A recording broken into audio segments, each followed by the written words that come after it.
Thank you for inviting me to speak today on the power of purpose in business.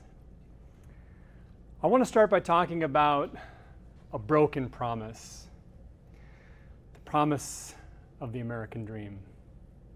Oh, this is going to be a real uplifting speech. No, there is positivity coming.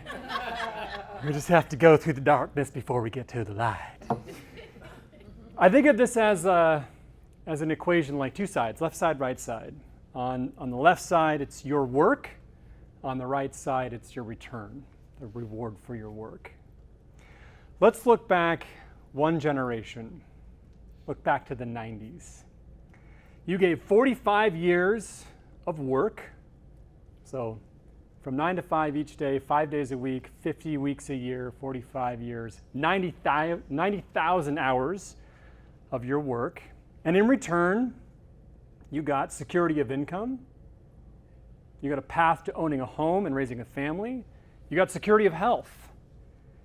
And you were given the promise of a livable retirement. In the last 30 years, we have slowly removed the rewards while also slowly increasing the costs in this equation. It is out of balance. Time magazine reports that 52% of full-time workers now report they work more than 40 hours a week. 39% report they work more than 50, and 18% work more than 60 hours each week. In 1990, the median U.S. home cost $79,000. Wouldn't that be nice? And today it costs $436,000. That's the median. That's a 10x increase. Well, that's a big increase. And we have not seen incomes keep up. Cost of education is up 110% in the last 30 years. Healthcare costs up 30% in just the last 10 years. You know that one well. And inflation now has the majority of Americans facing a lifetime of working. So there's always a cost when you break a promise. This promise is clearly a broken one. So what do we see? What is the cost? Well, certainly we see things like employee apathy and talent shortages. We see quiet quitting and major disengagement in the workplace. When someone breaks a promise with you, you don't invest in the relationship. This is natural, and this is exactly what's happening. Forbes reports 55% of workers currently employed in the U.S. are planning on finding a new job. Broken promise.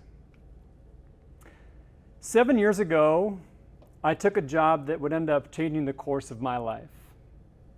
In the 2.5 years I spent there as Chief Marketing and Communications Officer, it completely upended the way that I think about business, what it takes to create a unicorn company, and how the U.S., along with the rest of the world, is going to rebalance this broken equation.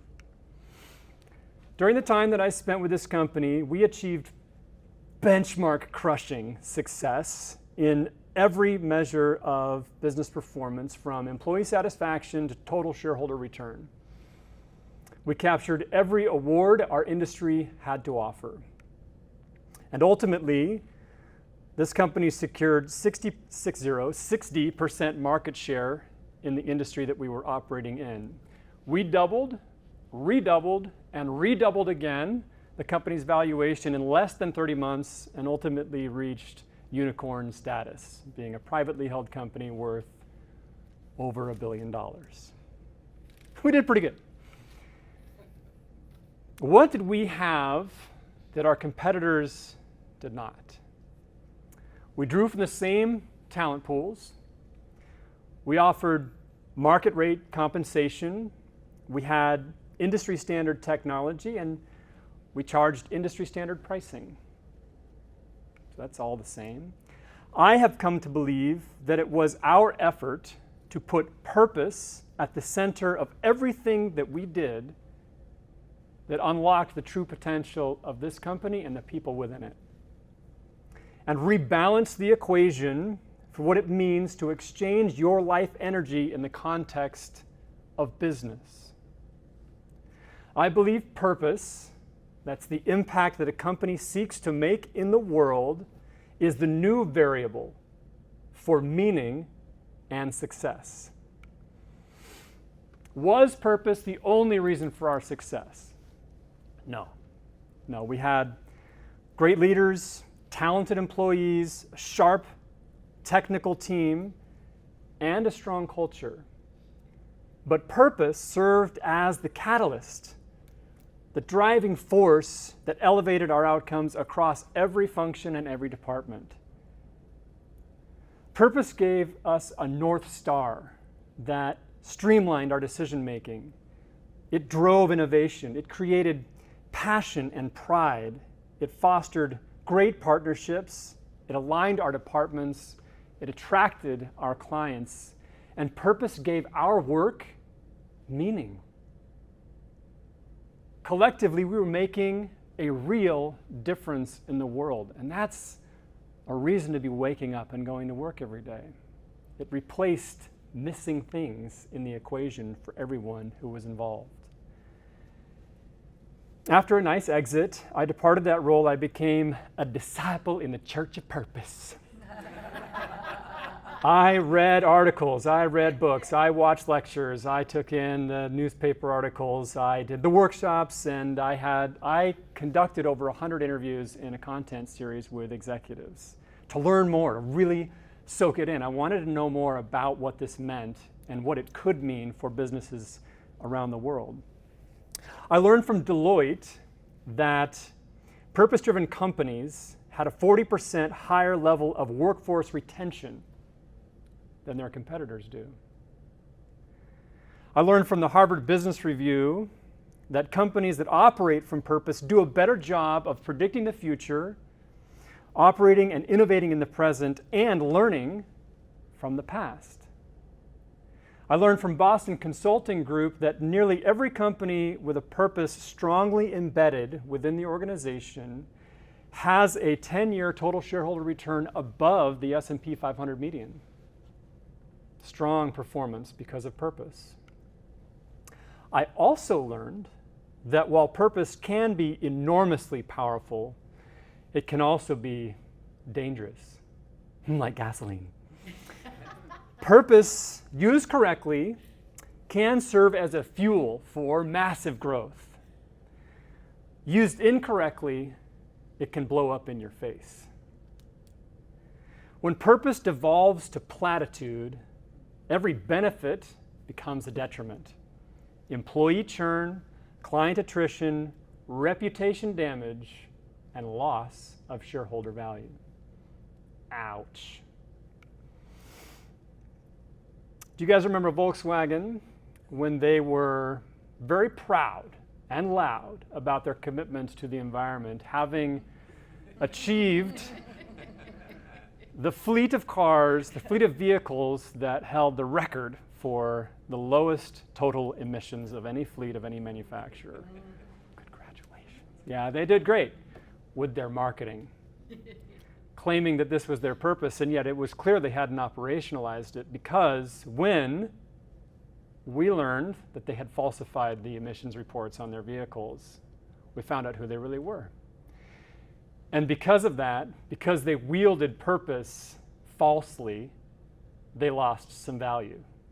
They went from $170 per share to $106. Oof! That hurts. So I started working with business teams to help them navigate the challenges and reproduce the magic that had created such powerful results that I had personally witnessed. Through leadership retreats, staff workshops, and a full library of tools and resources that I crafted along the way, I built a roadmap. This is my Indiana Jones's journal to arrive at the treasure of purpose in business. Processes, tools, templates, engagement guidelines, and operationalization strategies. That is the only time I'll use an 8-syllable word in this presentation. With the help of Henry, I have created a book coming out this fall, The Race to Relevance, which was born of that work and my personal experience.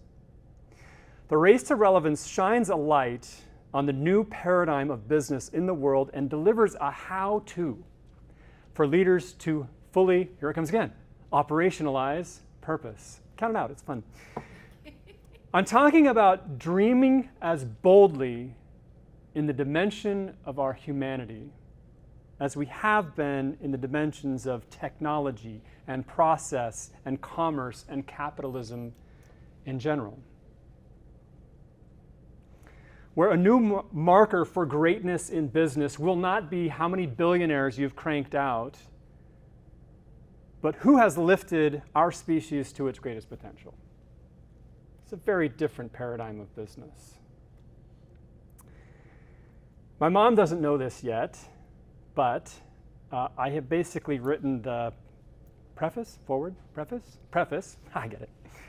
Preface of this book to share with her my gratitude for the impact that she had in my life and the inspiration that she gave me, which came in the form of literally every time I left the house, and also handwritten on a note inside the front door, saying the same phrase each time, these words, do great things.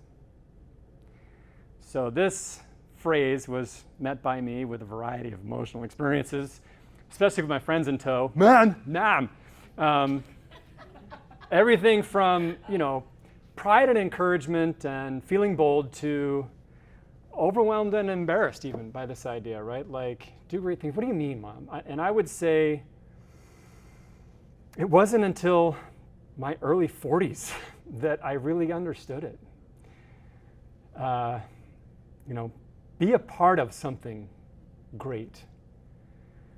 I don't think a 14-year-old is supposed to get it. And I don't think my mom had any specific vision for it either, besides do something to make the world better.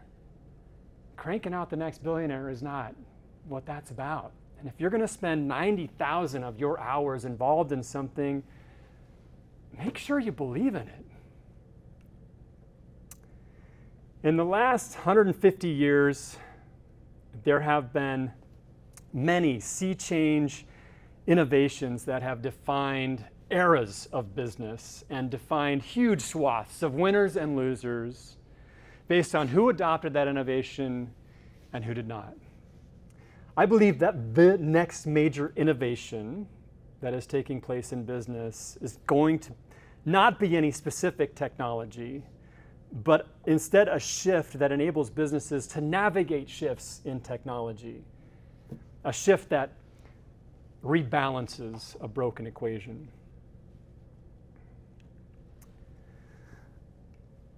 Ultimately, while there are clear and proven tactics and strategies for, one more time, operationalizing purpose, it's really up to each company what that means. But I can tell you what it looks like. In 1962, President John F. Kennedy took his first tour of the NASA facility. And during this tour, while he's walking down the hallways, he encountered a janitor pushing a broom. And he stopped and just casual question asked the janitor, what do you do for NASA? And the janitor replied, I'm helping to put a man on the moon. Damn! That is operationalized purpose. If you want to know what you're striving for, if you're interested in this type of business endeavor, that's what you're going for. So, are you in, or are you leading, a purpose-driven business? I'll put 5 questions to you, or 5 parameters to you, and I want you in your own mind to rate your company from 1 to 10 on each of these 5 parameters.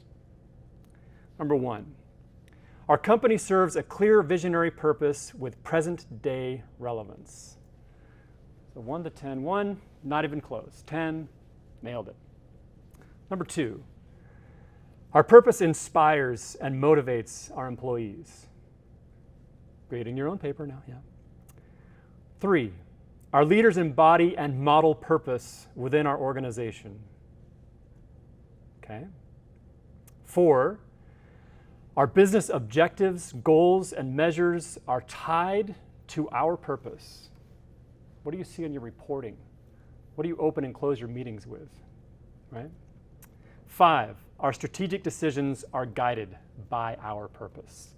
Not by what your competitor's doing, not by the latest technology, but by how do you better and more effectively manifest your vision for the change you seek to create in the world. If you find that maybe you're not scoring very well on some or many of these, I invite you to begin your own journey. And I would be delighted to discuss that with you.